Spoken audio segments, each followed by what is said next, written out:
Alors, deuxième attaque. J'ai oublié les attaques multiples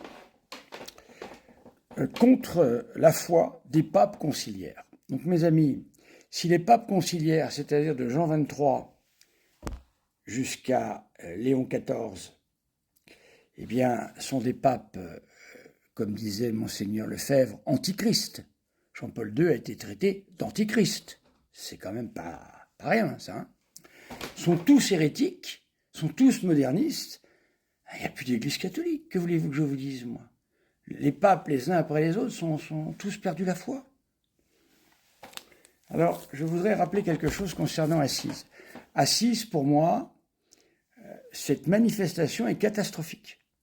Voir le pape à la même hauteur que tout le monde, entouré de tous les membres des religions du monde, et même des athées, voyez-vous. Pour moi, c'est une vision catastrophique. Voilà. Et qui peut porter au scandale, c'est une évidence. On ne peut pas dire le contraire. C'était quelque chose qui, selon moi, était inopportun. Hein, et qui pouvait encourir, par la vision de ce que l'on voyait là, un grave scandale pour les fidèles. Ça, c'est une chose. J'ai toujours dit, j'ai toujours admis. Et j'ai toujours eu énormément de mal avec ça. Seulement, ça c'est une chose de dire ça. Mais le problème, si je puis dire, ou la solution, c'est qu'il n'y a rien contre la doctrine catholique sur le fait. C'est-à-dire que faire ça en l'orchestrant d'une certaine manière, c'est ça qui n'est pas bon. Mais Assise, bon, est un rappel de Vatican II qui nous dit que, reprenant la tradition de tout le temps, je vais vous le démontrer ici, mes amis, hein, je vais vous le démontrer maintenant, hein. Je ne vais pas m'appuyer que sur Vatican II, là, je vais aller plus loin que ça. Même si je reçois Vatican II intégralement, et je l'ai toujours reçu intégralement, mes amis, mais toujours. Depuis que je suis rentré dans l'Église catholique, trouvez-moi un seul témoin. Parce qu'il y a des gens qui disent, oui, on a connu l'abbé Horowitz, c'était pas comme ça avant. Ah bon? Un seul témoin qui disent qui m'ont connu un jour, un moment, une heure, une seconde, où j'aurais dit que dans ce catéchisme, qui est le catéchisme de Vatican II, se trouvaient des passages contre la foi catholique. Trouvez ça, s'il vous plaît. Vous ne trouverez personne, bien évidemment. Parce que j'ai toujours dit que ce catéchisme était excellent. Je l'ai toujours dit, ça fait 30 ans que je le dis, c'est pas nouveau. Malheureusement, il est venu trop tard. Le concile s'est fermé en 65 et le catéchisme est arrivé en 92 et sa version définitive en 2000.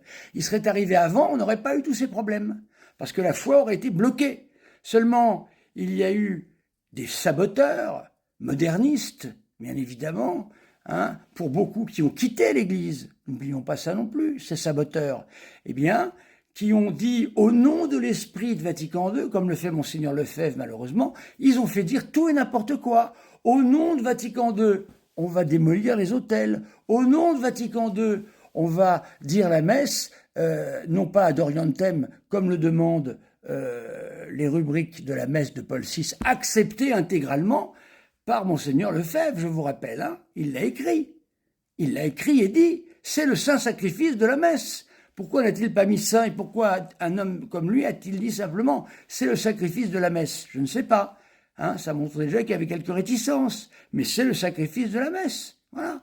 Donc ça veut dire que celui qui dit que la messe de Paul VI, célébrée comme elle doit l'être, à Solesmes ou ailleurs, hein, ou dans les paroisses, moi je la célèbre tous les jours, la messe de Paul VI, une fois sur 2, une fois sur 3 à peu près.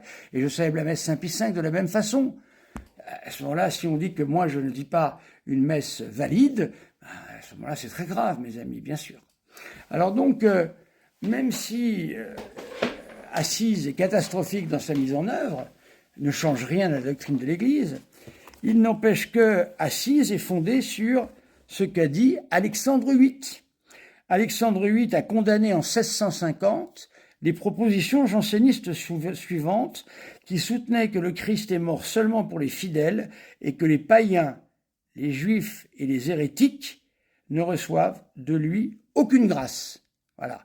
Évidemment, ici Alexandre VIII a répondu « Dieu donne à tous les justes une grâce suffisante, pas de problème, pour observer les commandements divins. » Deuxièmement, Dieu donne à tous les pécheurs fidèles une grâce suffisante pour se convertir.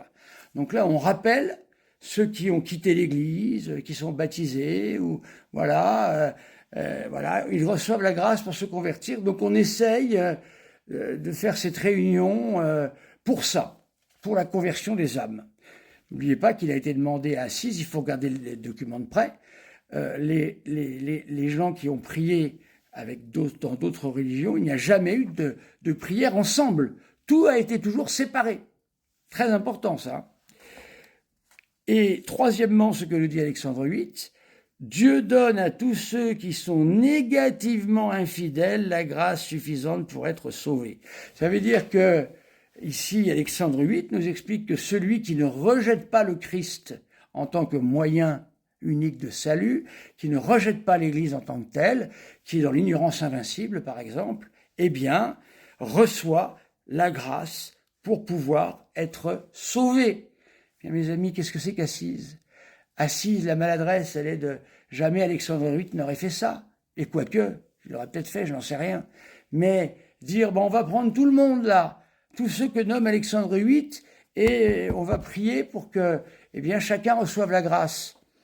Ça n'aurait jamais dû être fait publiquement, ça. Voilà. Ça aurait dû être fait en petits groupes, avec l'intention explicite, mais je crois que c'est explicite dans Assise.